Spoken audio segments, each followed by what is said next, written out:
Okay, I would like to call this meeting of the Oldham County Board of Education to order. It's July 25th, 2022, and we are at the Arvin Education Center.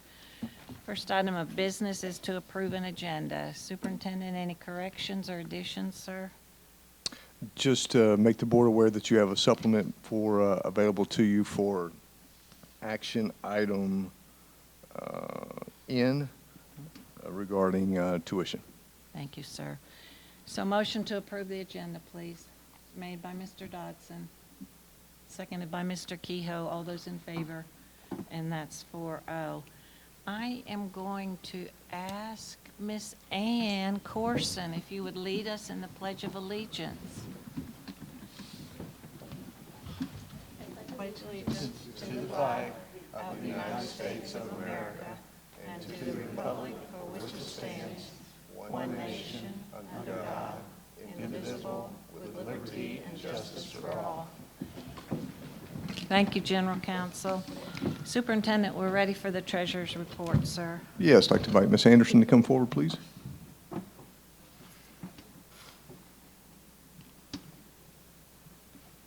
Good afternoon, everybody. Good afternoon.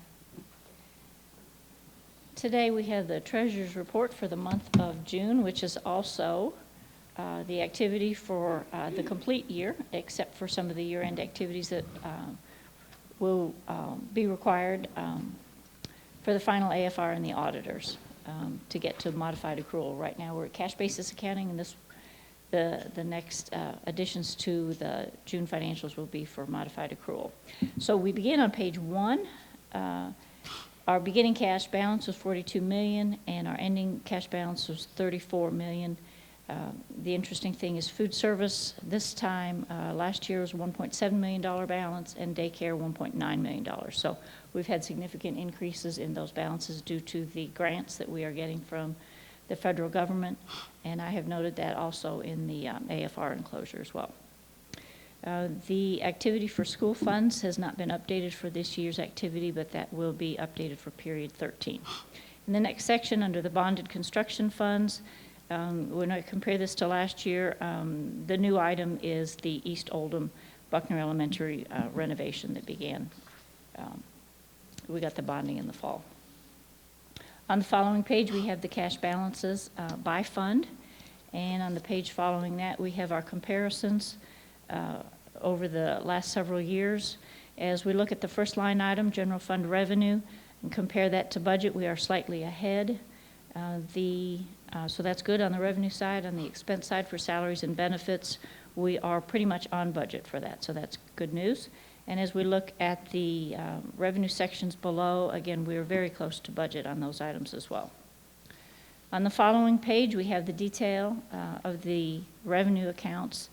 And as you can see, if we compare our current revised budget on the far right column to current year actuals, the line item that we are missing is the on behalf. So if we adjust that, because we know that is coming, that puts our revenue at $90 million for budget. So we are slightly over in total, and those big areas are a little bit in property, franchise tax, in motor vehicle, in land donations. We have an equal amount on the expense side, so it kind of overstates expenses a little bit, but we have about 8 acres that was donated to us. Let's see. And we have a nice increase in the ECS billing for Medicaid, and we have surpassed our pre-COVID revenue for that, so that is good news as well. On the following page, we have a different report altogether. Munis had an upgrade, and our upgrade kind of is in and out as to whether we can get the reports that we need or not. So this is a variation on that report.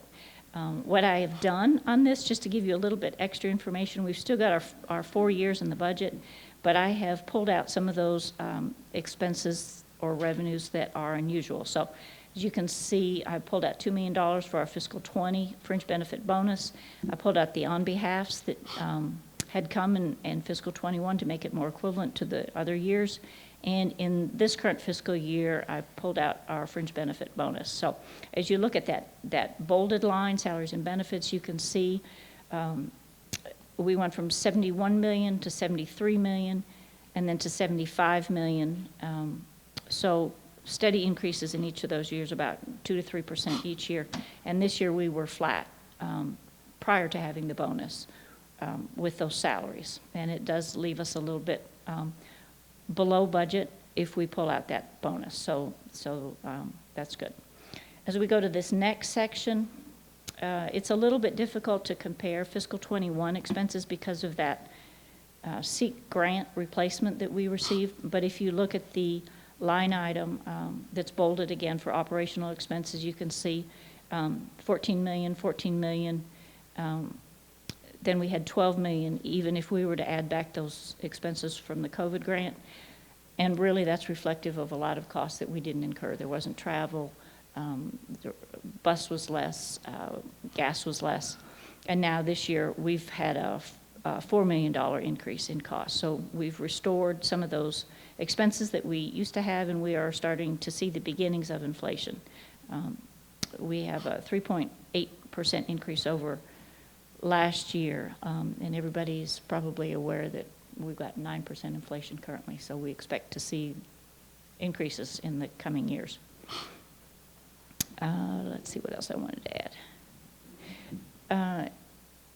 As you can see on this report, we've got a change of $3 million, and on the unaudited enclosure, unaudited AFR closure, you'll note that there is a loss on the year, largely because of the bonus and the KISTA payments. We are going to work to offset that with some capital refund requests in the final AFR. That House Bill 678 has allowed us a little more flexibility that we're going to try to take advantage of. Let's see, page 7, we've got the SEEK replacement grant details from the prior year. On page 8, we have an update on our bonding potential. This was as of 6/27/22, and it is updated for the East Oldham Middle, Buckner Elementary bonding, and for the change in the spring legislation that changed our full equalization and extended that to 2042. So current bonding potential is $231 million. That's up from 195 in the prior report. And if we pull out one equalization, it's just a more conservative number. That's at 204, again, up about 35, 36. On the following page, we have the balance sheets by fund, beginning on page 9, and beginning on page 24, we have the income statements by fund. And that concludes the treasurer's report. Questions or comments? Ms. Hundley? Is there a reason, I'm looking at page, where'd it go? Sorry, let me find it. Where it combined, okay, I'm looking on page 1, and underneath the bonded construction funds, it seems like most of them are pieced out by school. Is there a reason why East Oldham and Buckner, because they're not even on the same campus, is there a reason why those renovations are lumped together? We began those projects kind of at the same time. Buckner started first, really, and we hadn't really pulled together all the funding requests, and by the time we did that, East was up and going. They were going simultaneously, so we just combined the bonding. Okay.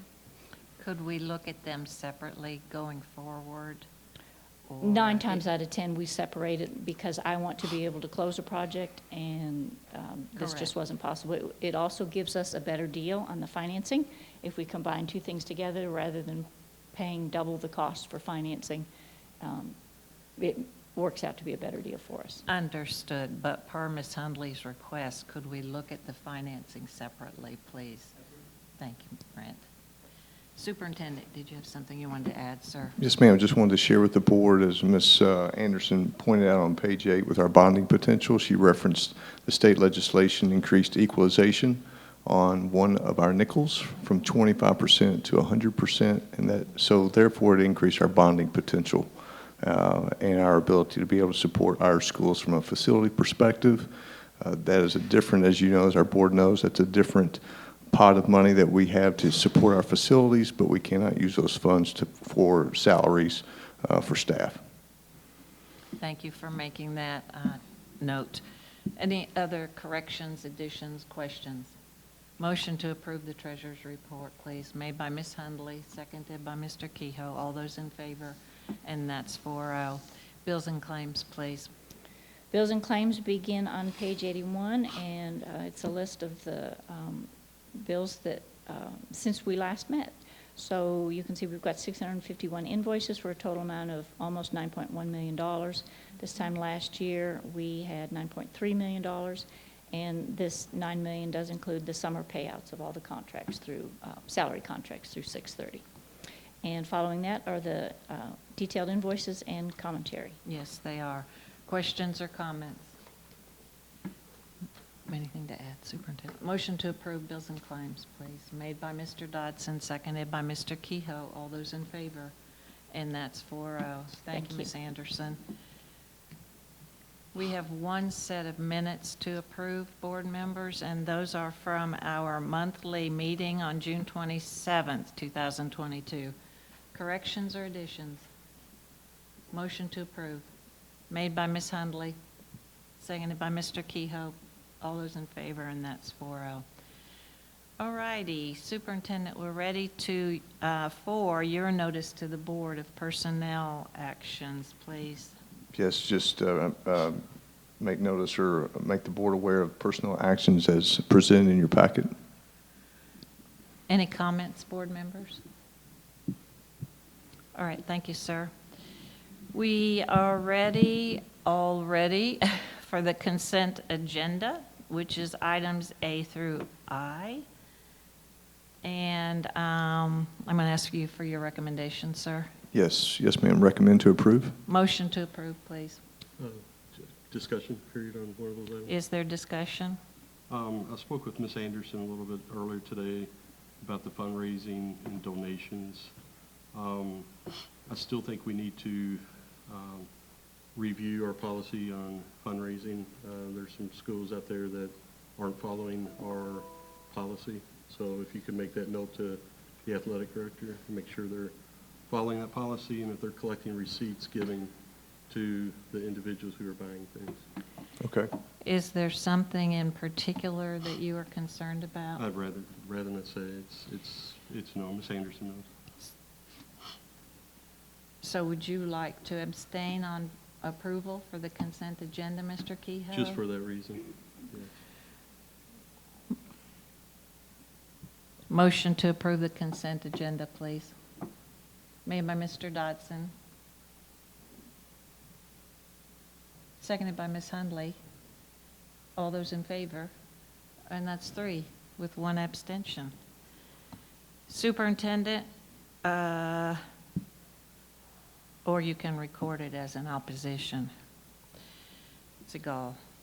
Superintendent, report number 1, please. Yes, I'd like to invite Mr. Bohannon to come forward and share with the board capital construction design presentations.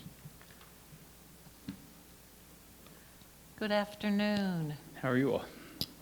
In lieu of our typical construction update this month, we'd like to take time to update the board on capital construction design projects that we have in process. Thank you. I have some of our design consultants with us tonight, so I'd like to introduce representatives of Ross Tarrant to come up and talk about a couple projects that they have underway. Excellent. If you'll- Thank you, Mr. Bohannon. Welcome. Thank you. It's a pleasure to be back in front of you all again. I know we have met before, but would you please reintroduce Absolutely. yourselves? I'm Kevin McCullough. I'm a senior landscape architect with Ross Tarrant Architects. I'm Beth Bauer with Ross Tarrant Architects. I'm a project manager. Excellent, thank you.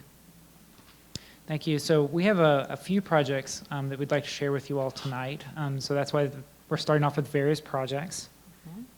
And so the first one we want to talk about is some of the elementary site access improvement projects that we're working with Brent on. So the first one here is Camden Station Elementary School, where we're looking at adding a new pavilion shade structure for the teachers in that area, and also to support outdoor learning environments there adjacent to their playground. The second of those elementary site access improvements is at Buckner Elementary School. We're looking to support the teachers and staff there adjacent to the playground and replacing some of the turf that has not been established during construction with a synthetic turf playground product. This would be a padded turf with sand infill so that we don't have any environmental degradation for the students out there, and support this play environment throughout the fall, winter when we can't grow new grass out there. Excellent. And then the third of the elementary site access improvements is at Kenwood Station. So this is the addition of a new cantilever shade structure adjacent to the play area, as well as the replacement of the wooden mulch safety surface with a new pour and play safety surface that's similar to what we've done at other elementary schools here in the district. Are there any questions about the elementary site access improvements before I go on to the other? Can you back up to the one before that? Yes. That turf you're putting down there, is that similar to protection for the kids, or It is. or So because you got one thing at Kenwood and a different type at this school? I just wonder what's the difference in the two. yeah. This site specifically, if you notice, in this area here, we have a history of not being able to maintain grass in that area, basically because that We is the. can't see that, Brent. Can you Oh, do it on sorry. that one? It won't show on I a, won't show on TV. So the green area is the existing is a grass area, and that after about a month of school, maybe if we get that far, that grass gets beat down to dust, and then it rains and it becomes mud, and we're constantly tracking mud into school there. So this is something that that Buckner Elementary has asked for to improve their not only their ability to use that area year round, but also to be able to kind of maintain our surface and address some stormwater issues that we have that kind of that are existing in that area. I will say also that we also have the site access and improvements at Centerfield Elementary, which is another one that kind of addresses how they play on the surface, and at that one specifically, you get a lot of mulch tracked back into the classrooms, and so we're addressing that as well. I will point out that each of these projects are kind of driven by the PTO and PTA organizations that will be helping us once we have this project bid out, we'll put those back to them to help them to assist us if the funding of it, or if we need to have different avenues of funding for it, we can come up with that. So that will be addressed specifically after we bid the project. But I did want to point out that each of those projects were driven from the school's request and their support organizations. Absolutely. thank you. Other questions or comments before we move on? So pumped about Camden Station shade structure. Thank you. Somebody's been asking for that for some time now. I'm Thank glad that you. we have the opportunity to assist there. Mr. Dotson, I just wanted to make sure, were your safety questions answered by Brent there? Yeah. Okay. And then the next project we wanted to go over with you all is the turf replacement projects that are at North and Oldham. So here we've provided a kind of early schematic rendering of the synthetic turf replacement at North Oldham High School. So here we'd be looking to replace the grass turf inside the track with a new synthetic turf field. And we'll be working closely with Brent as well as the AD, athletics director, there at North to make sure that all of the sports that need to utilize this playing field are represented and shown on the field. Thank you. Is this the same type of turf that we just put on South? Yes, I sir. mean, yes. Yes, sir. And I think, Brent, you can step in here, but I think the idea was that we would provide equal facilities for all three schools. Yes, thank you. And then the second rendering here is the same kind of synthetic turf infill for Oldham County High School. And here we'd be providing areas to accommodate the field events that would need to be replaced and updated as a part of that.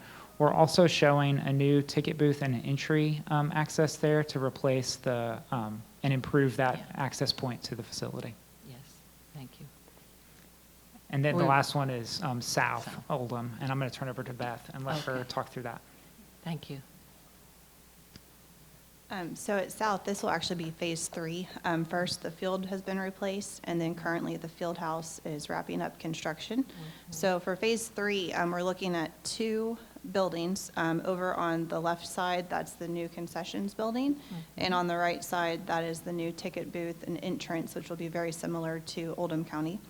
For the track improvement, that will just be a resurfacing, and then there will be concrete around it so that people can walk on the concrete sidewalk versus the track. Additionally, there will be ADA accessibility modifications to the bleachers. So this is a closer look at the building.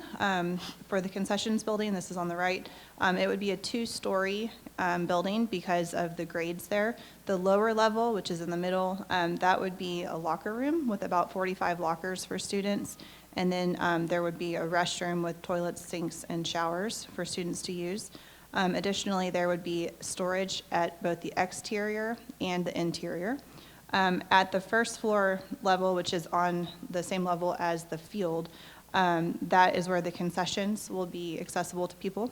So the concessions room itself will have all of the equipment, and then a back room for storage, as well as an exterior storage room, which has connections to an exterior plaza, which will be a really nice space and a game experience for people to use that area. And then also there will be more restrooms at the north end of the building, which will be beneficial to visitors as well as people using the concession stand.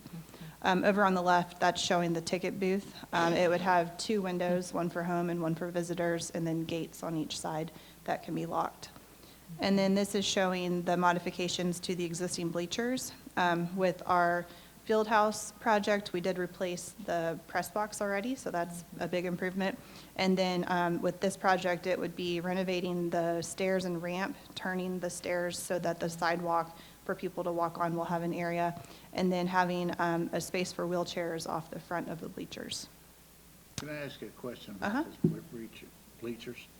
I go to a lot of South games and Oldham games, and one of the things I see is they're all bending.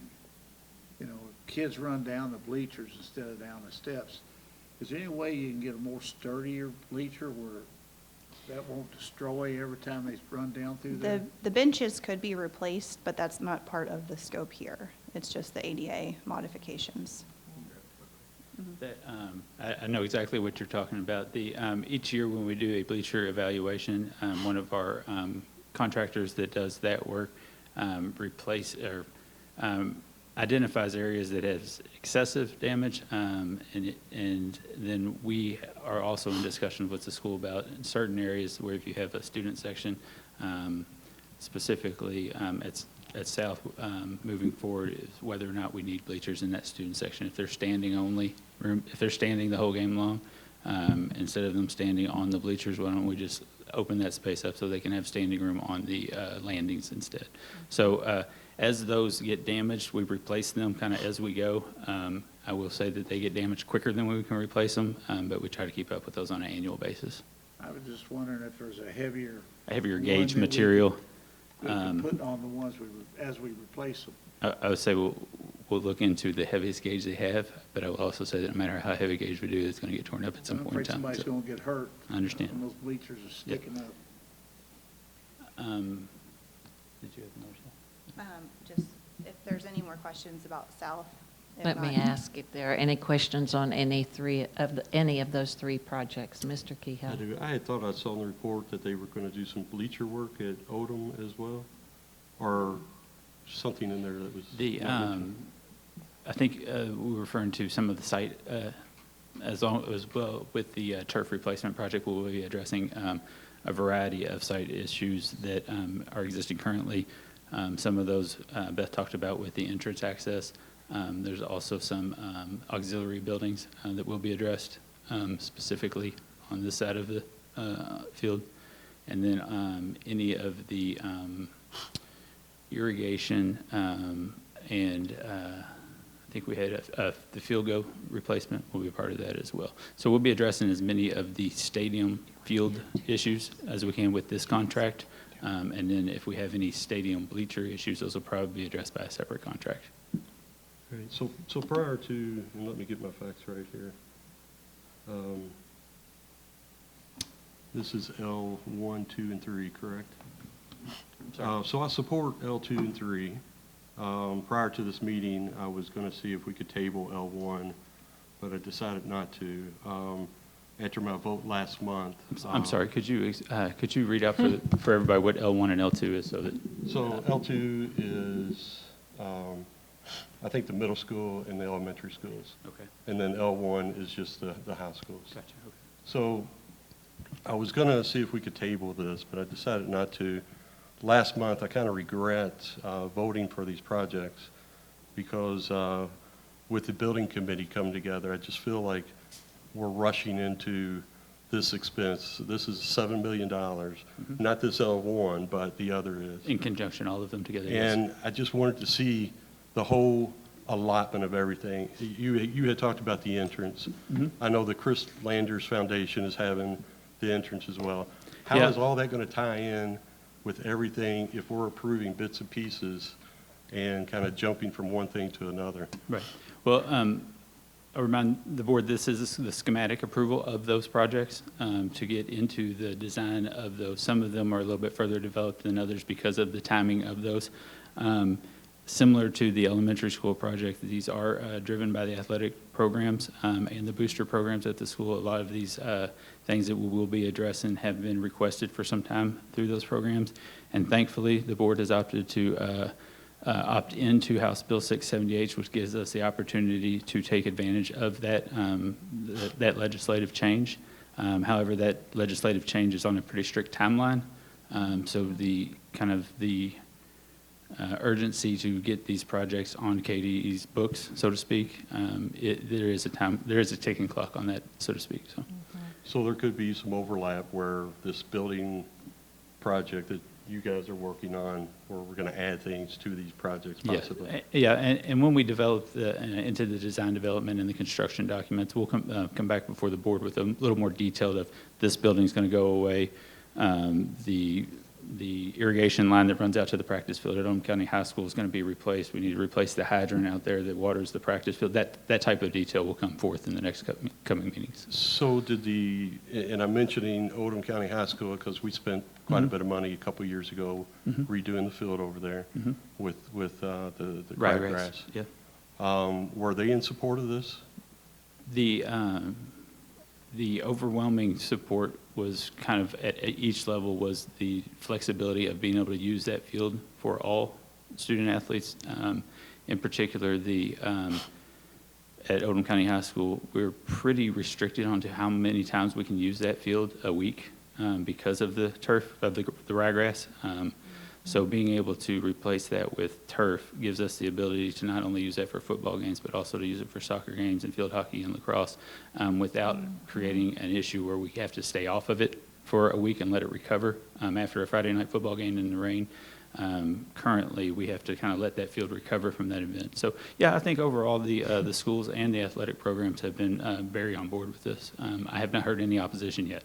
So the relocation of the discus rink, can you throw disc on this field here? The relocation of the, I'm sorry. I'm just asking, can you throw the disc for track and field on this field? Go ahead. This turf field? We don't typically recommend throwing discus onto the turf field just because many of the turf manufacturers, that immediately voids their warranty. And so we do typically seek out, new places outside of the turf field for discus. So do we have a plan for the shot put and discus rings that relocate that right now?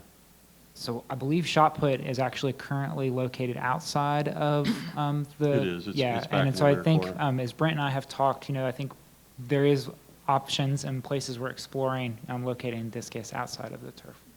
And that's one of those things that once we get into the development of the design a little bit more and the scope of work, there are going to be certain things that come up in the design. For example, if you locate this here, this may need to be relocated.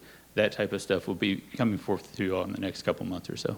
And this is why I guess I'm a little aggravated, because I think if we had a second meeting where we could have discussed this in more detail, asked these questions prior to this. You've got plenty of time to discuss those details. This is a schematic nature to approve the project. No, I'm and move talking it about the forward. shot put.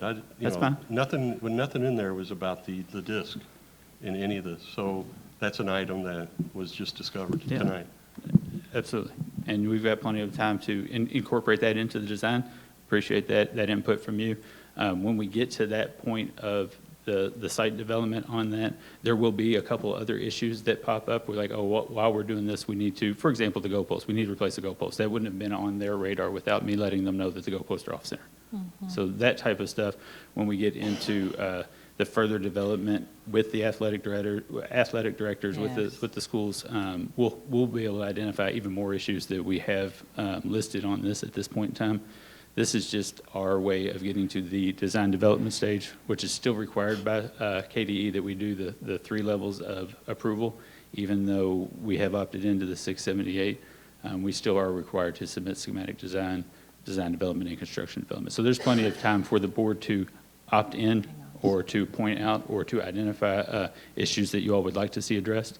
Doing it tonight is a great time to do that because we can catch it before we get too far along with the actual CAD development and stuff like that. But if there are any other things, this is what this purpose of this meeting is for. And this is why we did this as an action item with a superintendent report instead of a consent item, so that you all have the opportunity to bring these types of things to our attention. 2 more questions. Yes, sir. Do you recall what the crabgrass cost, that renovation a couple years ago? I don't. I would have to get with I'd have to get with David Lutender to see what that cost was. And again, just a comment about the overall support of this, with that school not having a principal to lead them and discuss this. I just think that $1 million+ for this turf, if they elected to choose just crabgrass 2 years ago, that possibly could be better spent. I understand. I think that we are in a different position today than we were 2 years ago. I think that if we had come to the board even 5 years ago, saying that maybe we want to put turf on all the high schools, there would have been a kind of a significant concern for the cost of it and how that would be funded and how much we would rely on our support organizations to fund that. But again, with the board opting into that 678, it frees up the ability to take care of some of the site improvements that all of our student athletes and students benefit from, as far as PE and co-curricular and extracurricular activities that we haven't been able to address in 30 years because of the way the funding structure is legislated and how those regulations have applied. So if there is an opposition to it, please let us know. But from my understanding, that now that we have the opportunity, there's overwhelming consensus that we should take advantage of that opportunity to bring our outside facilities up to the standards that we do for our interior facilities that we've been allowed to spend that money on. Okay, thank you. No problem. Mr. Bohannon, I really appreciate the depth of that explanation. We should all be very familiar with that legislation. 678 has enabled the district to move forward quickly with several small projects. When we put in the turf field at South Oldham High School, there was concern from our other high schools that we were not turfing their athletic fields. But at that point, we could only fund turf at one high school, and South Oldham drew the lucky card. Well, I think more so than a lucky card was the need there because Yes, of the amount because of of fields. the multiple schools using it, but I use that term just to summarize. But at any rate, and had we seen the writing on the wall when we put in that crabgrass 2 years ago at Oldham County, perhaps we would not. But if a board member wants to stand in front of moving forward with the turf at Oldham County High School, we can certainly do that. I do believe, that's not my suggestion, I do believe you have involved all the school administrators and the athletic directors, is my first major point here. And the second is we do have shot put, et cetera, the at other South levels. High. Yeah, and if that is of a concern, we can address that concern Yes, sir. in some manner, shape, or Thank form. you. If board members want to wait to move on these projects until LPC is done with their work, that will be another year before LPC is done with their work, and we can table all of this. Thank you. Superintendent? Yes. Thank you, Madam Chair, for that explanation.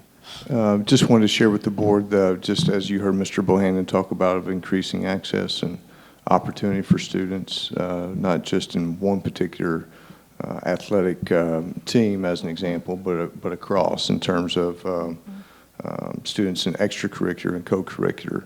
I think the other thing to also mention is the increased funding that we received from state legislature this past session with the equalization allows us to be able to fund projects, and so that way we're working really hard to be as efficient as we can be. I think the other thing for the board to just keep in mind is that we're going to be able to prioritize our needs when it comes to improving and supporting student learning as a result of the LPC work when they finish. And so then we will be able to come forward to the board to be able to recommend the district facility plan that the LPC is currently working on now. So these items are listed currently in the district facility plan that we currently have. So just a little bit more background. Just moving it forward so we can get it done. The only thing I would suggest, Larry? yes, sir. The only thing I would suggest, I like the turf, like everything. He did bring up the shot put and the disc, and we're getting all new stuff for this part. Wherever we put the shot put and disc, that area needs improvement also. Absolutely. Okay, it's the only thing I'd suggest. Do you have anything else for us, Ross Tarrant? Yes, we do have a proposed schedule. Excellent. So for the 3 projects, they each have a slightly different schedule.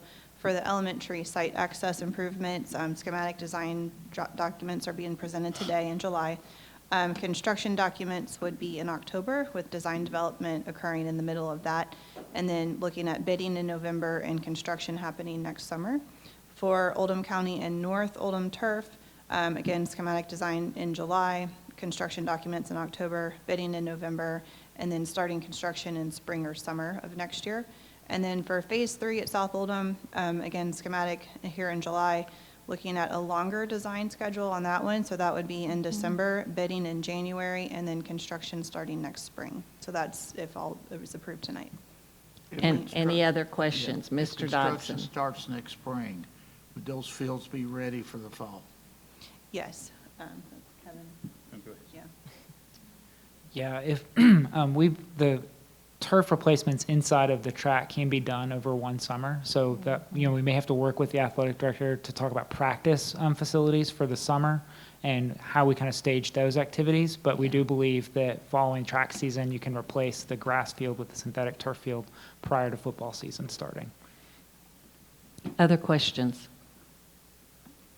I do want to take this opportunity to tell you both that I had an opportunity to view the field house and the new press box, and they look amazing. Thank you so much. Yeah. I do have one other question. Mr. Dodson brought it up. There was something about the lights at one of the stadiums. Yeah, so. Could you go into more detail about that, please? Yeah, so the LED light replacement at the South Oldham Stadium was part of the Phase 3 project. It is done by a different consulting firm, so it's not part of their presentation. I think that you all have actually in your binder We do. the design of that. There's not a lot to show. There's 4 poles Yeah. with some lights on top of them. So we don't have really a graphic representation of it, but that would be LED replacement of those stadium lights. Is this going to be replaced at all the schools? We are currently replacing inside schools, outside the schools. Every opportunity we have to replace lights with LED lights, we are taking that But on opportunity. this project? This one will be for South Oldham High School, But not the others? not currently, As necessary. isn't it? Yep. Well, Yes. the ones at South Oldham are failing currently. Yes. so. Mr. Keough, are you referring to lighting on the fields, or are you referring to different The lighting? lighting on the field, On the yeah. fields. Some of those lights are failing as well. There's many As, that are broken. as we've been replacing ballast around the district as needed, and in this time period while we were working on South, we've noticed that those are kind of reaching that 30-year cycle where they're deteriorating as quickly as we can replace them as well. So the LED light replacement, I would recommend to the board, would be a future project for each of the locations. But we'll bring that to you individually. Any other questions? Okay, if there aren't, we have another, thank you all. Thank you. Thank you. We have another project to discuss, and I'll try to keep this one brief because of the time concern that we're running into. But if you have any questions, please stop me in the middle. I'd like to invite Matt Harris with Studio Kramer Architects, who the board assigned to the LaGrange Elementary School renovation and additions, to pass out a handout for you all, and it will also be on display for the public to see. Thank you, Matt. And Matt, if you don't mind, I'm going to kind of run through where we are with this and what our goal is tonight. The last district facility plan identified about $2.9 million in need at LaGrange Elementary School. Over the last several years, we've been able to address a significant amount of that need, including the entirety of the building has a new roof on it, including most recently the new metal roof over top the kitchen cafeteria area. The elevator and accessibility upgrades project, which I'm sure you all remember, the window replacement project, which was a part of that, the FMD restroom upgrades, and probably most noticeably to the public is the site improvements that we made at the 146 side of the building, which we were able to kind of work hand in hand with the city to get that done. And we, district personnel and the principal and Ms. Niekirk and I met with the city council back in January to discuss the future of the needs for LaGrange and what that might look like.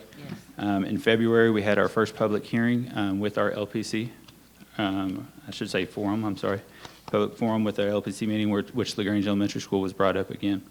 And then, like I said, in May, the board selected Studio Kramer for this project.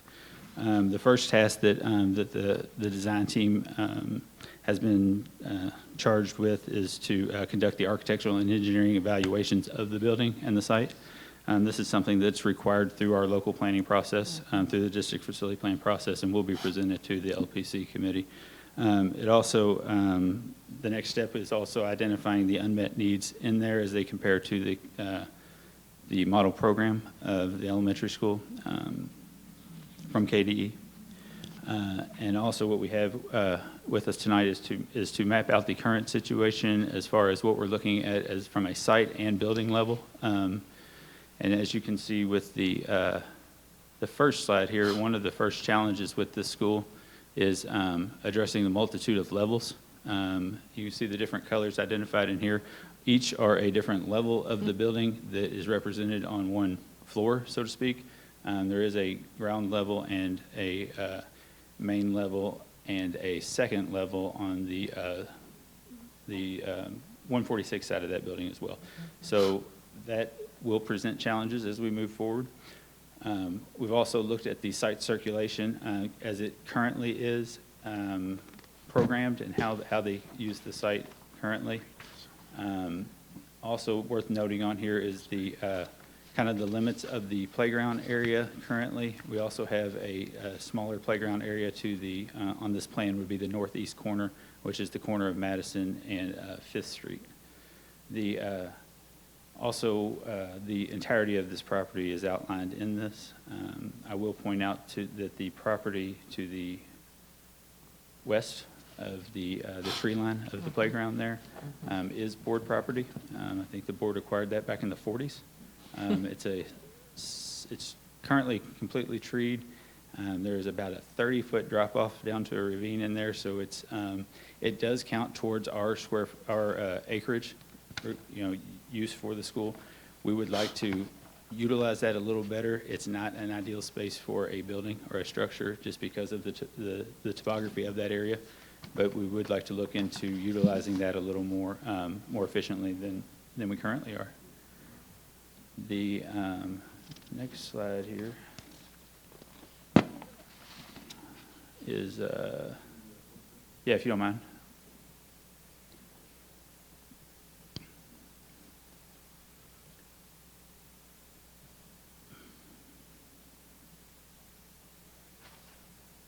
Thank you, sir. The next slide here is kind of a graphic representation of the remainder of the district facility unmet needs from the previous district facility plan, as well as some of them that have started to that we've started to accumulate through our evaluation process. And I know these words are very small, but if we want to run through some examples of what's seen on your screen there, and I'll point at it for the people behind me's perspective, but the interior gym renovation is currently listed on the facility plan, as well as the HVAC and electrical replacement of the building, the interior lower level renovation, which was, like I said earlier, we did the FMD room.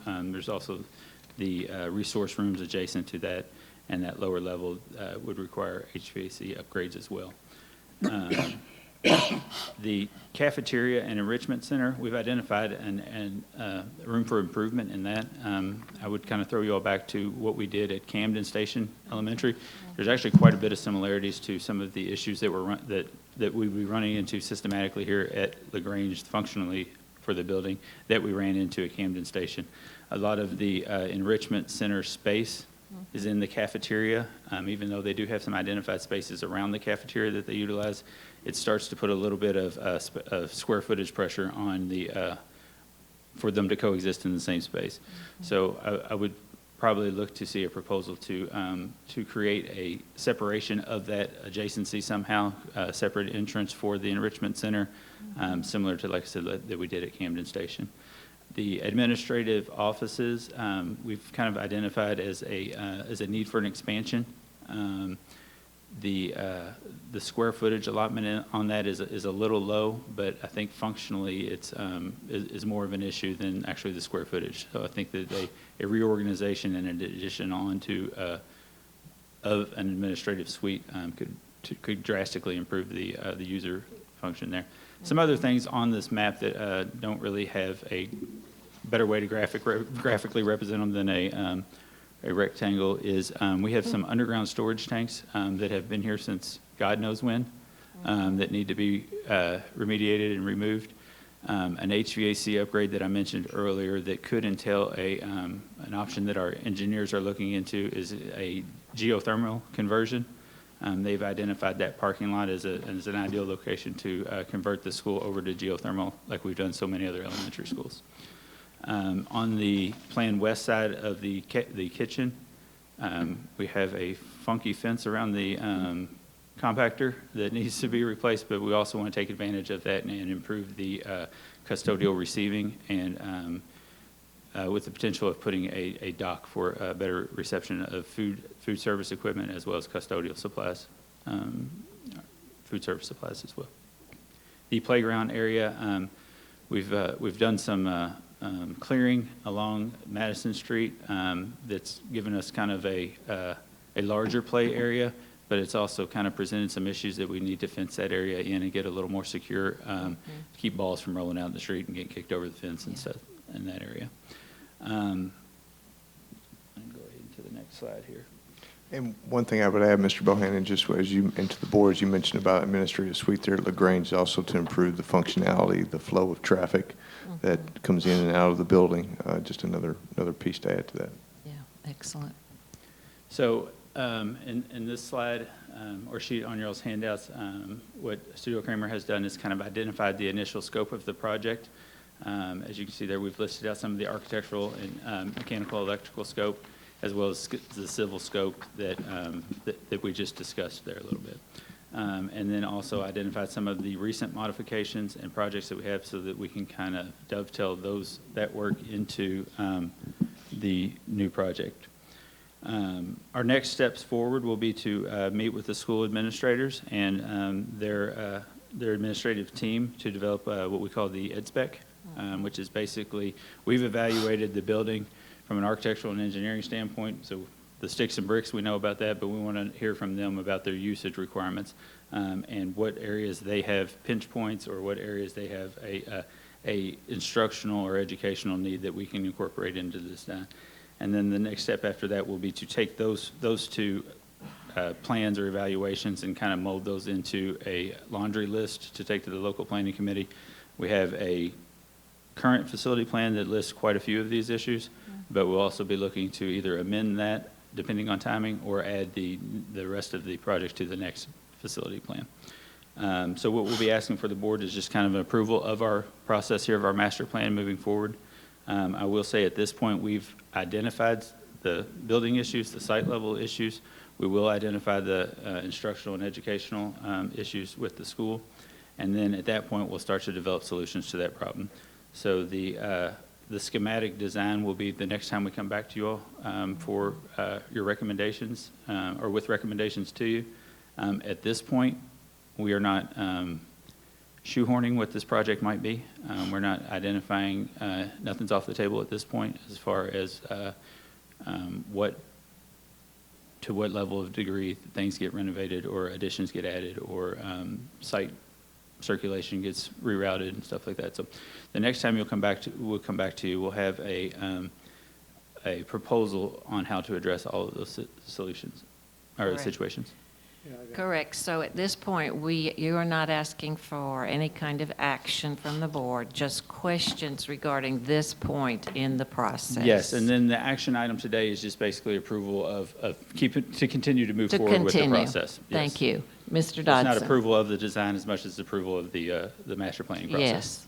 After looking at what all needs to be done, how much money we've already spent, is it really feasible to put all this money into this school or build a new school?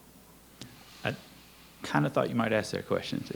I think that we kind of had the similar discussion when we were talking about Camden Station. I think that we looked at that building, which is significantly newer than LaGrange Elementary School. At some point, there's a tipping point on how much money do you put into a structure versus how much money it would be to build a new structure. I think that there's a little bit more at stake at LaGrange Elementary School that we would need to discuss, as a board and as a community and as a school district on if you were to replace a facility, such as where does it go? And if you were to replace a facility, what does that mean to the community in and around LaGrange if you were to relocate it? And that's kind of why I pointed out that site next to it, while it looks in plan like that'd be a great place to stick a new school and then you could tear down the other school, it's not really feasible to do so. Similar to Mr. Kehoe's question about the community response to certain things, we've had a myriad of responses to LaGrange Elementary School. I think the overwhelming response from the LaGrange community is that school needs to be at that site. And so it is a part of the fabric of the community, and having it in a different location would be a deficit to that community, I think. Yeah, I think to answer your question too, Mr. Dodson, what we don't know is the price tag Right. on the work that you are suggesting. Well, and I think moving forward, once we start to, in the next couple stages of the design, we'll get to a point where we can look at the cost to benefit ratio of what we're proposing versus a new elementary school. I will tell you that building a new elementary school today does not cost what it did 2 years ago. It definitely does not cost what it did 10 years ago. I understand that, but at a point in time, I mean, down the line, we're still gonna have to add more money into the school and more money at a point in time. When is enough enough? That's I what understand. I'm asking. I understand. I know the community will not be happy.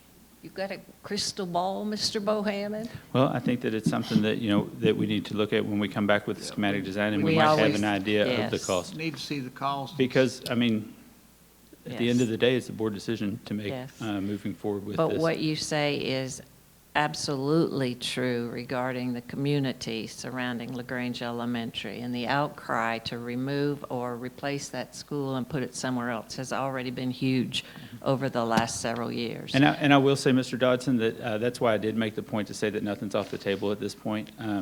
I'm not saying that a significant portion of this building might not be demolished at this point. I think that it's something that we're going to have to Yeah. evaluate on a cost basis on what we're trying to achieve, the longevity of what we're trying to present. I mean, the end goal of this project would to have a school that would feasibly go untouched for 30 years, into the KDE model of every 30 years you get your school replacement. So, Mr. Dodson, would you like to continue? We're at a point where we're just looking at schematics. Would you like to continue to go down this I road? want to continue, because I want to see a cost. All right, thank you. The only thing I would like for you to look at, right now, there's only one elevator in that building, right?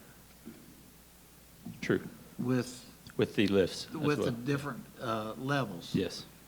I would like to see a second elevator in that school, so you don't have to run all the way from one end to the other to get I the elevator. understand. One thing that one of the first conversations we had in the programming and the master planning here is and that's why we had that first slide showing the levels, is because one of the first challenges that we discussed with the design team was, give me less levels. I don't need this many levels in elementary school. Yeah. So how we incorporate that into a new elementary school design for LaGrange Elementary School is the goal. I know we do have some spatial and topographic restrictions here because we have, like I said, a 40-foot drop-off on this side, but we also have a 20-foot drop-off pretty much from the tree line up to Fifth Street as well. Yeah. So there is a significant grade. You don't think about the city block having that much of fall to it, but it does when you're standing out there. But I think that the end goal of the project, regardless of how much of it we're talking about replacing and how much we're talking about renovating, is to have a school that you walk away with looking like a new elementary school. Thank you. Mr. Kehoe has a question. Yes, Mr. Ryan, Bohannon. are you finished with your business here? Yes, sir, I think so. I just wanted to bring up a couple of safety concerns. Okay. With regarding the paving, are you putting back the speed bumps or humps on Colonel Drive? Oh, I'm sorry. Oh, this is not LaGrange. Okay. I was thinking for LaGrange Elementary School. Are you I'm sorry. putting back the speed humps or? We have a price from the contractor to install speed humps instead of the bump. speed bumps that we had before. So that will come to you all for a decision here shortly. What about that 2x2 foundation that's right in the middle of that parking spot? They paved right up to it. It's a concrete foundation. Which parking lot are you talking about? Are you on Right this over campus here, or the other The campus? junior lot, right Oh, on okay. this corner. Oh, where there used to be a light post, I think, Yeah, at some can that point be in not time? removed? I mean, if kids hit that going a decent amount of speed, they're gonna get hurt bad.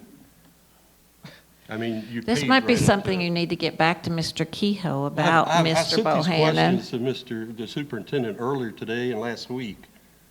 So, yeah, I'd like an answer. Yeah, if y'all want to take it out, we can take it out. Okay, thank you. Sure. Absolutely. Other questions regarding this presentation? It's a great presentation. I want to ask Matt, I know you have a colleague here, Matt, would you? Oh, I'm sorry, I didn't even I'd like for introduce you to him. introduce your colleague. This is Molly Myers. Molly. Designer in our office, and she'll be working on this project. Excellent, welcome, Molly. And Mr. Kehoe, just so regarding the speed bumps or the humps in that particular concrete pad that's in the junior lot, I had not had a chance to talk to Mr. Bohannon And I understand that. I was about just that trying, today. why I had I will Mr. go on the Bohannon record as Mr. here Deeves would like take to the know. opportunity. Sure. But apparently, Ms. Fletcher isn't concerned about safety. Thank you. Yeah, no problem. Thank you, Mr. You're Bohannon. more than welcome. We are ready for public expression. I can't see whether Michael has anybody signed in, Miss Jane. He does. Thank you. Thank you.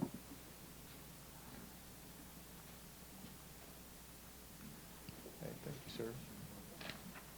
Looks like we have 4 people.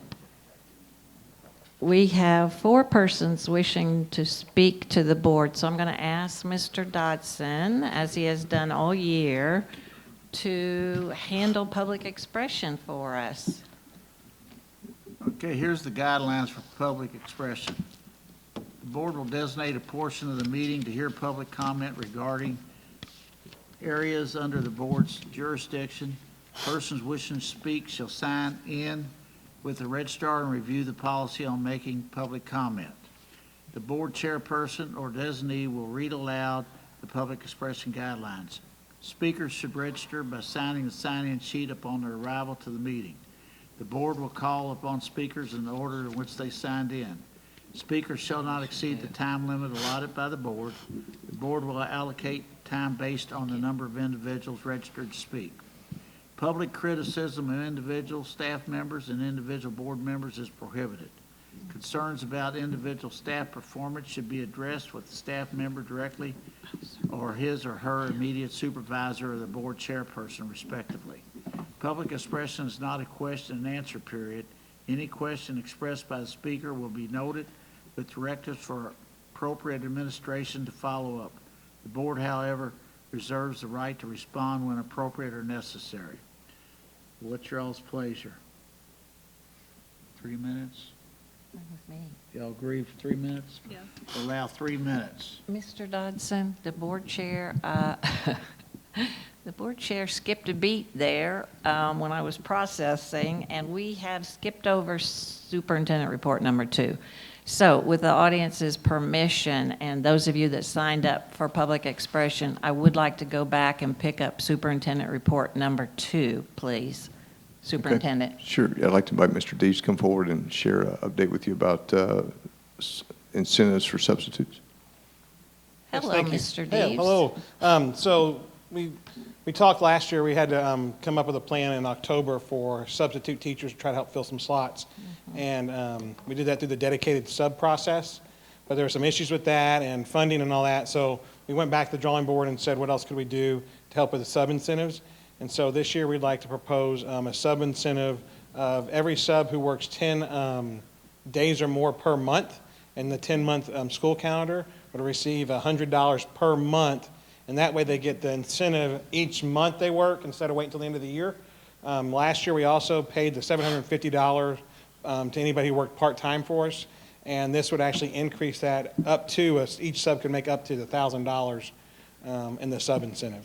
So pay them as they go instead of waiting until the end, and try to encourage. We had subs that worked anywhere from 10 days up to over 100 days.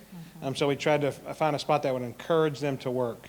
1 month has 12, I think, days that they could work, up to 22 days. And so we tried to meet in the middle and see what would help fill some of the needed spots for substitutes. So we'd like to propose the $100 a month for every 10 days worked or above for this upcoming school year, and try that. Right. Questions or comments on this superintendent report? All right, we'll see this information thank you. again. Thank you, Mr. Deves. We have now circled back to public expression. Mr. Dodson, I'm sorry. First speaker is Serenity Schaefer.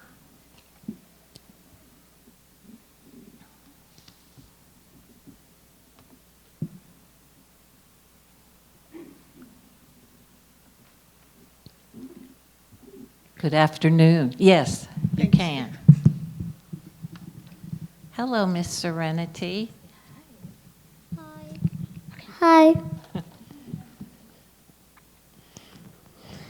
Hello, my name is Serenity Schaefer, and I will be second grade this school year. Thank you for making mask wearing official before summer break. You saved my brother who was on the spectrum. Masking cost my school, my brother, and anxiety and increased his elopement behavior at school. What about me? I love going to school, but whenever I remember wearing a mask, I wish my mom can homeschool me and protect me from this oxygen deprivation. But she can't because she is full-time student and employee and caregiver. In general, mask is affecting the gas exchange process, which is very important to life, and it is destroying the social exchange that we get from our facial expression. Please remember kids like me and my brother, and keep masks optional as we go back to school. Keep us smiling. Thank you. Yeah.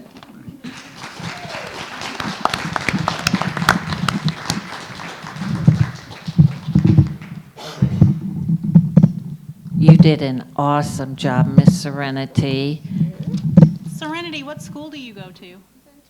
Centerfield? Okay. Thank you for being here with us. Michelle Elliott.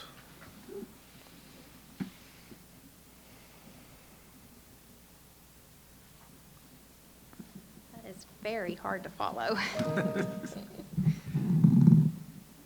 I don't really have a speech. I just have a few things that I wanted to hit on today. The first one is the bathroom situation. It was voted on last meeting for the, it was worded as agriculture funding. Basically, the way that I read it is for K through 12, to be able to get funding from the federal government, you had to say basically a boy can use a girl's restroom. And you voted yes to have that happen. So I have talked to some people on the board about that. I'm not 100% sure that everyone knew what they were voting on. I hope that you did know. If you did, I 100% do not agree with your vote. If you did not know exactly what you were voting for, in lack of a better word, shame on you. You should have known. Do you feel that it's okay to take money from the federal government to put my daughter at potential risk? I'm not saying that anything has happened yet, but it is my job as a parent to protect my child and see danger before it happens. Something that was said to me a couple times is, if your daughter is uncomfortable, have her see her administration. Her administration is the one that put this policy in place. Do you really think she's going to go to that administration and tell them she's uncomfortable with something an adult put her in? The next thing I want to talk about, one thing, and I'll circle back on this, is another thing that was said to me is parents have a bigger problem with this than students do. Again, it's my job, it's parents' job to see potential dangers. Children don't see it. They're going to go with the flow. Our job, protect them. Something was brought to my attention, and it might have been brought to the board's attention last year. It was just brought to mine recently because I've also been told that this policy has been in place for 7 years. That is brand new news to me. Last year at North Odom Middle School, a girl was walked in on by a boy in a dress. Again, I don't know if this is on your radar, if you knew about this or not. It was just brought to my attention. So to be told that we have policies in place to protect our children, I'm not buying that.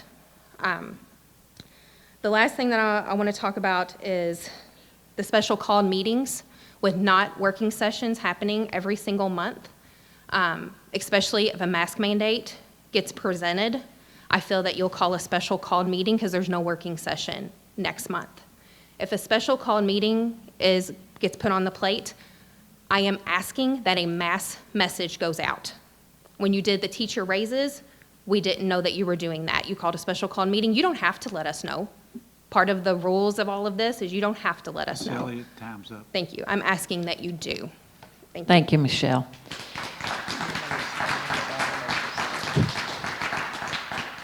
Cassie DeVito.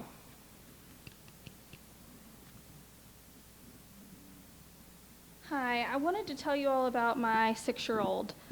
He was in kindergarten last year. He's speech delayed, and the mask absolutely affected his ability to see his friends and his teacher's mouth movements. He's so smart. When he looks at you and you talk, he wants to see those sounds. His name has a TH in it, and he's really working so hard on the TH sounds. He couldn't do that with the masks. And really, when we knew about the masking, we kind of expected that this would happen. During his IEP observation, they noted that he would go to kids and try to play, but when asked the kids, they would ask the kids that he was trying to interact with, "What did he say to you?" They had no clue. Because of the mask, they couldn't even gather anything that he said. It was honestly heartbreaking. The speech therapists at school and the private therapists that we see agree that the mask absolutely negatively impacted his speech development. The mask did that. Despite him working so hard to get his speech up to age level, he had that barrier in place. When he's not wearing one, he's understood so much better, and he's just really progressed this summer, thankfully, with his development. I expected all of that. Here's what I wasn't expecting. I wasn't expecting my 6-year-old to start having severe anxiety and depression because of the mask. He started saying the kids didn't like him. No one laughed at his jokes or smiled at him. We started therapy to work on all of his mental health. The therapist said he was greatly affected by the mask and his inability to see those expressions, see the smiles on people's faces. He couldn't process the concept of mask. Even when we tried to tell him, people still smile under the mask. You can't convince a 6-year-old because they want to see the smile. It's just really, really affected him. And we're going to still work hard because I'm his parent and I know that I can do therapy with him. But we should not continue this. I really hope that you'll remember him and his example. if you all have to make a decision in the next couple of weeks or months about masks, it absolutely affects our kids. Please remember that it should be a parent's choice. It should be my choice whether or not to send my child in a mask, and I absolutely would not put him through another year like that. Thank you. Thank you, Ms. DeVito. Ms. DeVito, what school is your 6-year-old at? Did you tell us? Kenwood, thank you. Yasawe, I hope I got that right. Thank you. The previous speakers very eloquently stated different points. On the mask point, I do agree with the previous speakers. I do feel like it's a choice, and all kids should have choice. All parents should have choice, and you know, it's an individual, and so on that topic, I would ask that you all consider that. On the topic of the boys going to girls' bathroom and vice versa, same ask as well, that what would it take for you all to consider and change that decision? Like, you know, as public, is there a way you can inform us, like what you can do to consider that and potentially change that decision? I didn't know that the decision was made, but if it was made, how can you change it? So that's my second point. And the third one is from a security standpoint. This is my first board meeting ever, and I've seen a lot of spending on infrastructure, and which is good, but my question is, what are the plans for increased police officer presence at schools, just from any intruders trying to come in? So those are my 3 points. Thank you. Thank you. Is it Mr. Yasawi? Yes. Mr. Yasawi, thank you. And our policy is that we will have district people, and it may be also board members, but especially district people who can, you raise several questions, and we can respond to those questions best if we do that together. Okay. So I just wanted to let you know that. Thank you. Thank you. That is all. Oh, thank you, Mr. Dodson. Anything you want to add? I'd like to respond to Ms. Elliott, if I may. Please. Ms. Elliott, shame on me because I did miss that last meeting, that policy. For the record, I had called most of the board members here. We would have lost about $6.5 million. And I probably would have lost it because I don't agree with an opposite sex going into another bathroom. I just wanted to make that statement clear. So, thank you.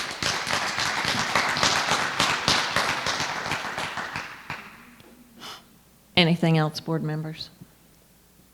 Yeah, I want to expound on. We had this several years ago on that, and one of the things we did, we allowed the girls to go into the teachers' bathrooms.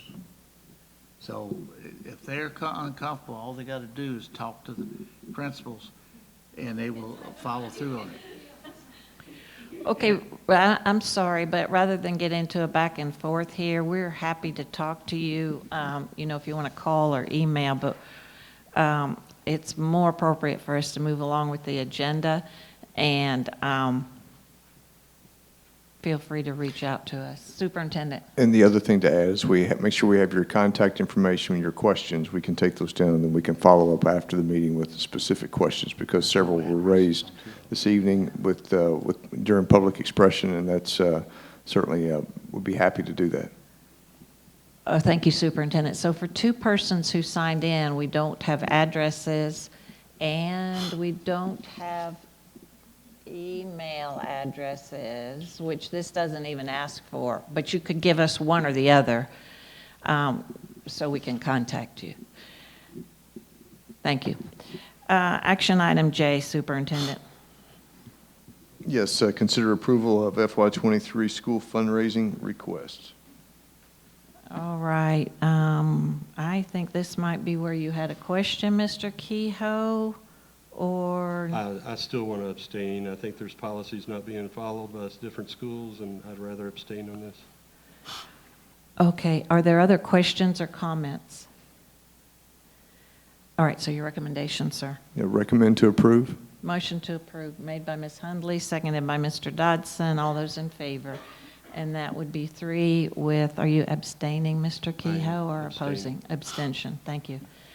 Action item K, please, sir. Yes, consider approval of FY22 school donations. Excellent. Questions or comments? Your recommendation, sir. Yeah, recommend to approve. Motion to approve. Made by Ms. Hundley, seconded by Mr. Dodson. All those in favor? And that's 4-0. Action item L, please. Yes, consider approval of facilities. First is to consider approval of BG1 schematic designs for athletic stadium improvements that you heard tonight. All right, thank you. Additional questions or comments? For the record, I just, again, I'm going to abstain on this. I'm in favor of L2 and L3, but with all the capital budget meetings that we're having, I think we should have patience and wait and try to include the best we can instead of hodgepodge and everything, regardless of the advice of our architect. So I abstain on this vote. Okay, Mr. Kehoe. So your recommendation, are there additional questions or comments, you all? Recommendation, sir. Yes, I recommend to approve items 1, 2, and 3 under approval of facilities. Yes, sir. Motion to approve. Sir, can you break that up? Because I will, yeah. I see. We can. There's no reason we can't. They are listed separately, Mr. Kehoe. So this would be L1, which is superintendent. L1 is the BG1 and schematic design for the athletic stadium improvements. Mr. Kehoe. And that's the one I want to abstain on, especially hearing tonight that one of our sports teams could lose their team because of not having a place to play.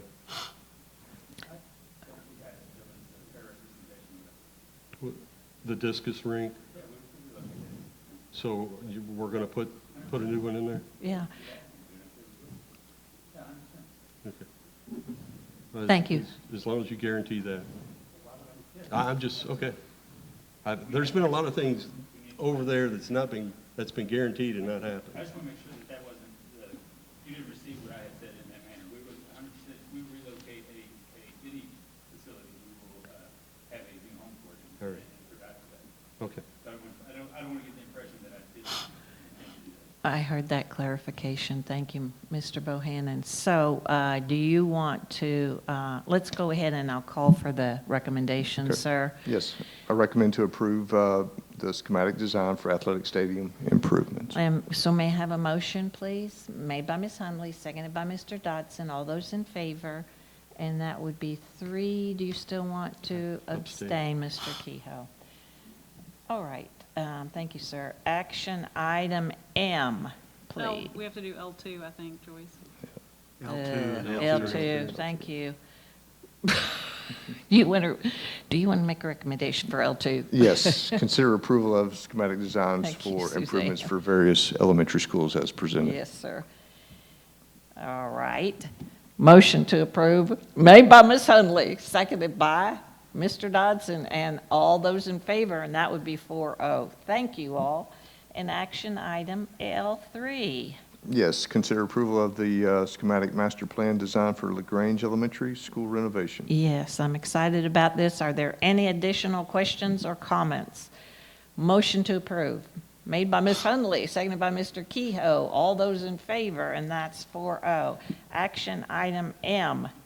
Yes, consider approval of FY23 sub-incentives as presented earlier tonight. Yes, sir. Are there additional questions or comments, you all? So your recommendation would be? I would recommend to approve. Motion to approve made by Ms. Hundley, seconded by Mr. Kehoe. All those in favor, and that's 3 with, are you abstaining, Mr. Kehoe? No, I'll vote. I'm sorry, I didn't see you, sir. All right, that's 4-0. And we are at, you are working hard tonight, Ms. Hundley, working that right arm. Thank you, ma'am. Action item N. Yes, consider adoption of the 22-23 employee tuition rate as presented as the supplement into your board packet for this evening. Yes, sir. So I'm going to call for any discussion on this item from my board members. Ms. Hundley? I know you're shocked.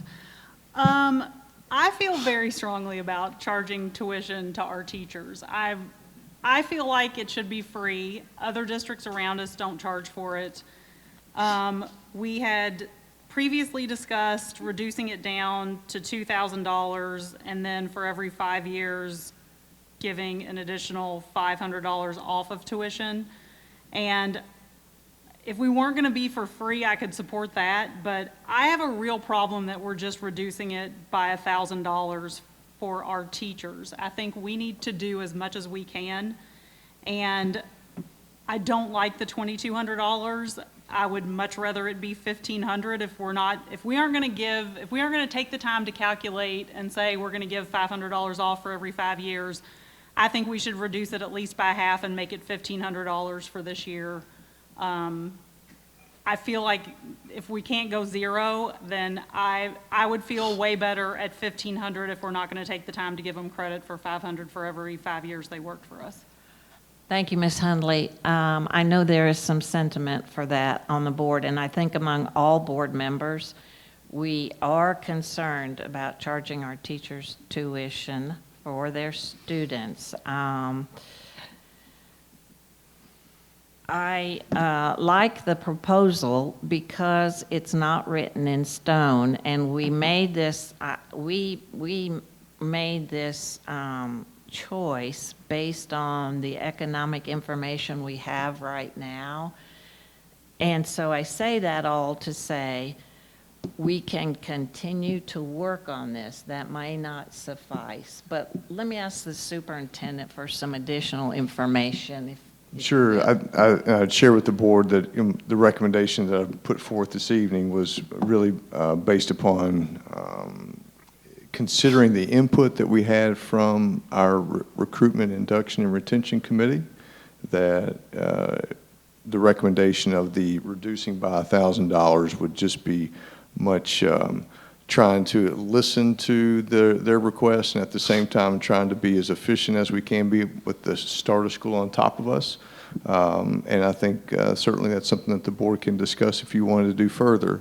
But I also know Mr. Dees could probably share with the board what input that the RRI committee did share, and maybe Mr. Dees, if you come forward and just kind of share with the board what those things were, just for reflection. I appreciate that, and summarize again for the audience. We did have teachers on, and do have, on our recruitment retention committee. Right. So this year we started the recruitment retention and induction committee to just say, what are some other things we can do to get employee engagement and look at some different parts of it. And they came up with a list of several that they'd like to propose.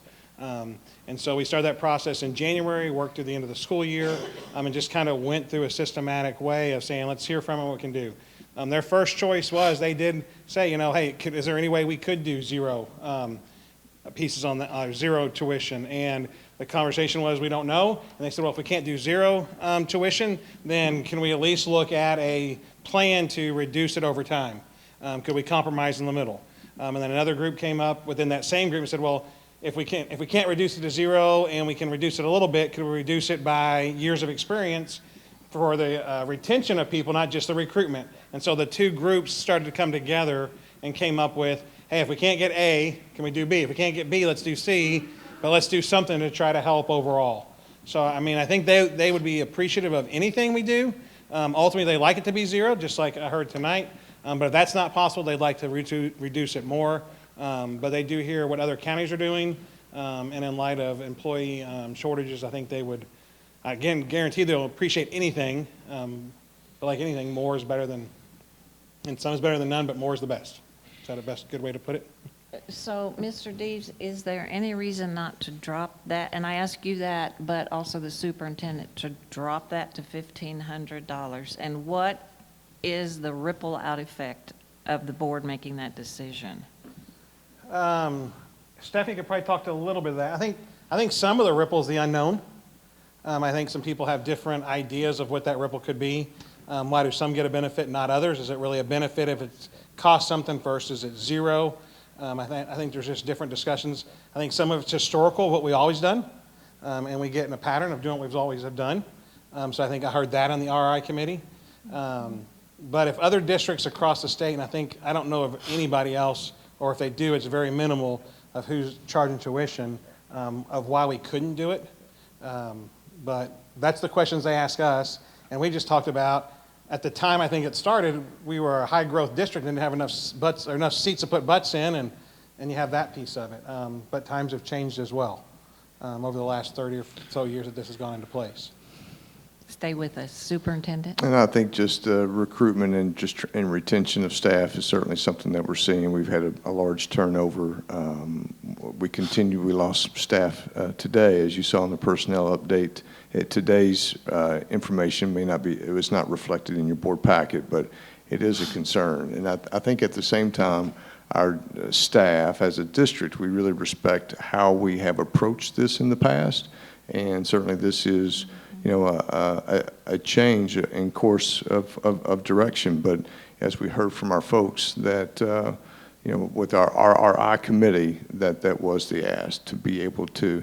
So I think there is, if we are able to take action and respond, I think that sends a message that we hear our staff to help recruit and retain as we move forward. And again, we're talking about tuition for employees, students. Full-time employees. Full-time employees. And that's one thing that we did hear from administrators, teachers, and even other staff. When they took jobs here, they never even thought about asking about tuition because the districts they came from, that wasn't something that was ever done.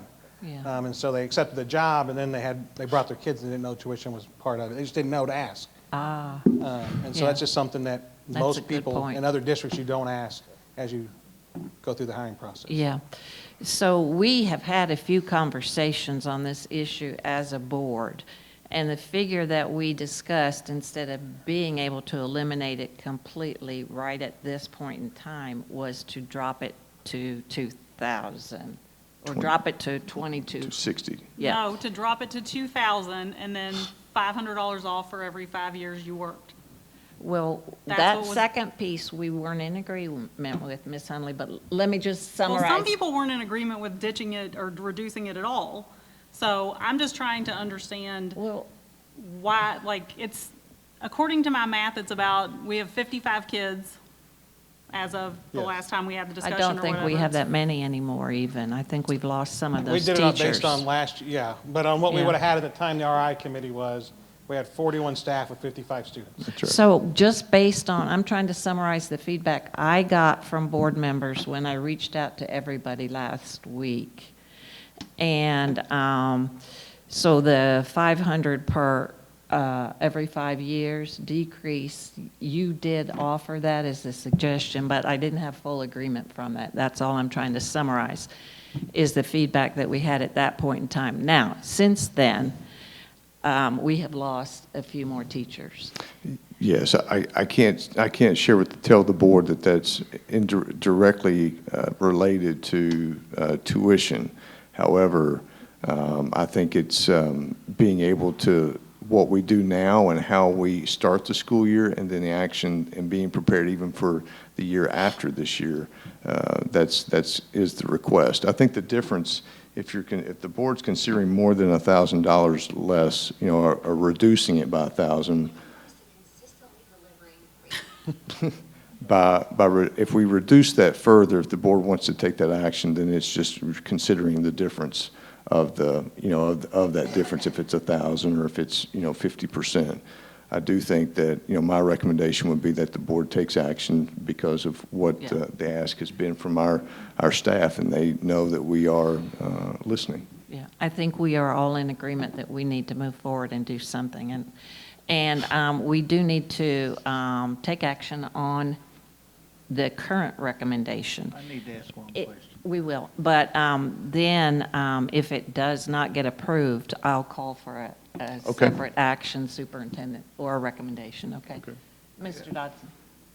It costs us, says $13,300 something for a student.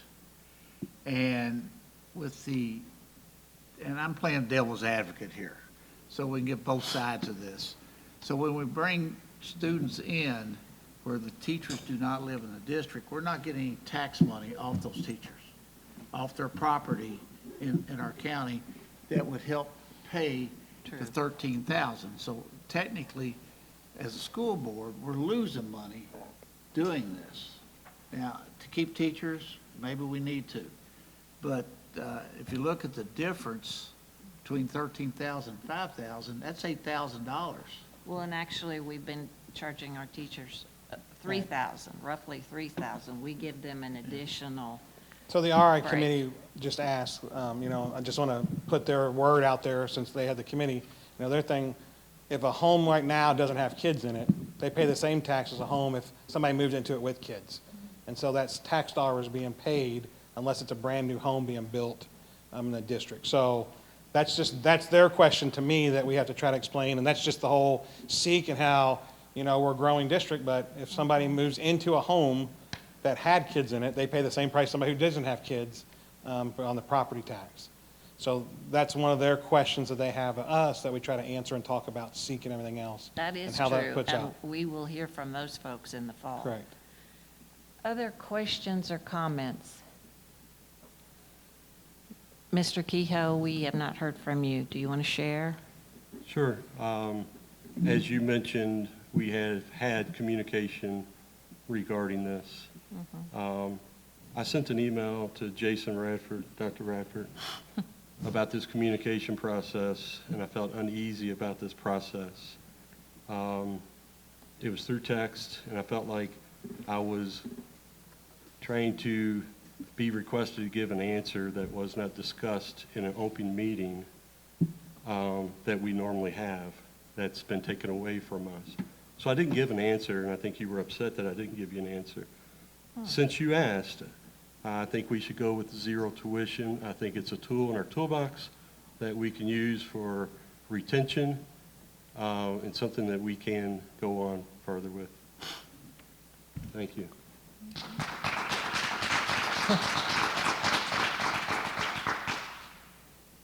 All right, any other questions or comments?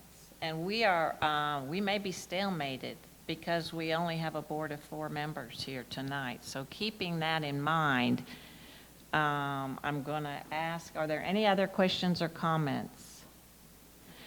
Then Superintendent, your recommendation. And we need to go with this recommendation that's already on the table, sir. I would just recommend the approval of the FY 22-23 employee tuition rate as presented in the supplement that we added to the board packet tonight. All right, so you heard the current recommendation. Is there a motion to approve it? All right, Superintendent. Okay. Let me ask if, hearing none, would a board member like to make an additional motion? Ms. Hundley. I would like to make a motion that it's reduced to $1,500 per year for each child for this school year. All right.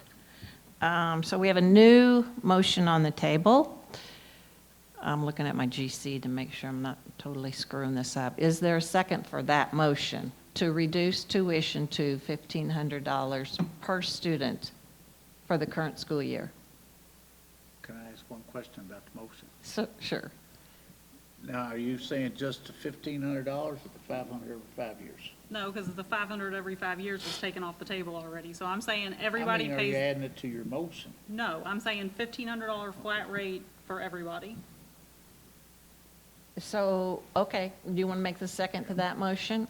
All right, so I'm going to call for action, for a vote. All those in favor of the new motion? Opposed? All right, so that motion passed, Superintendent, for 3-1. All right. Thank you, everybody. That was a good discussion. And as I said when we started this discussion, it is not written in stone, and we can continue to have further conversations. We do have a budget that we need to approve. And so we can continue to discuss what we can do further for our staff. All right. We're going to move ahead with the agenda, and all we have are 2 information items for board members to review: the monthly district energy usage and the preschool report. I do have a question about the usage. Mr. Bohannon, I noticed that South Oldham High School had about a third of the cost or half of the cost of what the other 2 high schools had in gas usage. Is South Oldham more efficient than the other schools by chance? Thank you. With the bills that are going on right now, it'd be nice to bring the other costs down. Anything else on those 2 reports, board members? Thank you for reviewing them. And so, at this time, we need to go into executive session pursuant to KRS 61.8101C. And the reason we do this is we have 2 litigation matters pertaining to student injuries, 2 special education matters, 2 employment claims matters, and 1 Title IX complaint. The board needs to go into executive session pursuant to KRS 61.8101C to discuss litigation preparation, the public disclosure of which would jeopardize the board's position. So can I get a motion to go into executive session? Motion made by Mr. Dodson, seconded by Mr. Kehoe. All those in favor, and that's 4-0. We will recess.